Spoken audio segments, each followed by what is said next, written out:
তাল তো প্রায় ফুরিয়ে এলো, তবে এখনও তাল আছে, আর তাল থাকতে তালের পিঠা বিভিন্ন ধরনের খাওয়া হবে না তাই হয়। আজ আমি পাকন পিঠা তৈরি করলাম, কিন্তু খুব অল্প তেলে, ডুবো তেলে নয়, তাল দিয়ে পাকন পিঠা তৈরি করলাম। আর আপনারা দেখে নিন কিভাবে আমি অল্প তেলে এই পিঠা তৈরি করলাম।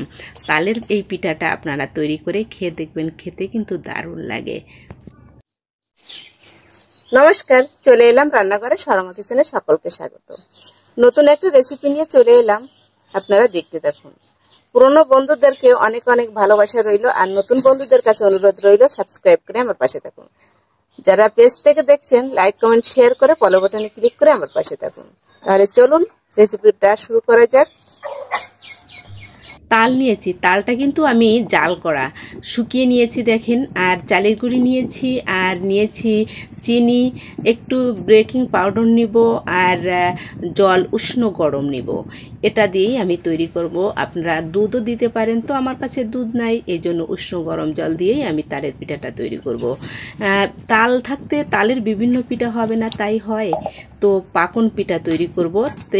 তালের বড়াও বলতে পারেন, তালের বড়া বলা হয়, আমরা বড়ি, আবার অনেকে পাকন পিঠা বলে। তো তালটা আমি এই উষ্ণ গরম জলে গুলিয়ে নিলাম, কারণ তালটা আমি কিন্তু জাল করে নিয়ে খুব আটা করে নিয়েছি, মানে শুকিয়ে নিয়েছি। একটু জাল করা তাল হলে ভালো হয়, তো কাঁচা তালও আপনারা তৈরি করতে পারেন। লবণটা দিয়ে গুলিয়ে নিয়েছি, এখন আমি চালের গুঁড়িটা দিয়ে দিই। সবটুকু চালের গুঁড়ি আমার লাগবে না, আমি পরিমাণ মতন চালের গুঁড়িটা নিয়ে আমি এই বেটারটা তৈরি করে নেব। বেটারটা আমি সুন্দরভাবে তৈরি করে নিলাম। খুব তরল করা যাবে না, একটু গাঢ় করতে হবে, তবে একেবারে শুকনো করা যাবে না। পরিমাণ মতন চিনিটা দিয়ে দিলাম, চিনিটা দিয়ে আবারও আমি ভালোভাবে মিশিয়ে নিলাম। মিশানো হয়ে গেল, এখন আমি হাফ চামচ পরিমাণ বেকিং পাউডার দিয়ে দিলাম।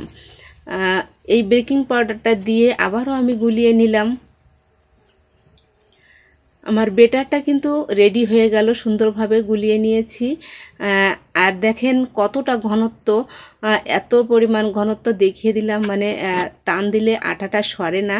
আর কড়াইটা উলুনে দিয়ে আমি হালকা তেলটা দিয়ে দিলাম, একটু সুতির কাপড়, মানে সাদা কাপড় দিয়ে একটু কড়াইটা মুছে নিলাম। তো এইবারে আমি বেটারটা দিয়ে দিই। বাটিতে করে বেটার দিলাম, খুব বেশি পরিমাণে দিব না, কারণ আমি অল্প তেলে আমি তৈরি করব। একটি মাটির সরা দিয়ে ঢেকে দিলাম, আপনারা টিনের সরাও দিতে পারেন। দেখেন কতটা বাবুল উঠেছে। আর আমি এখন একটু উল্টিয়ে দেব,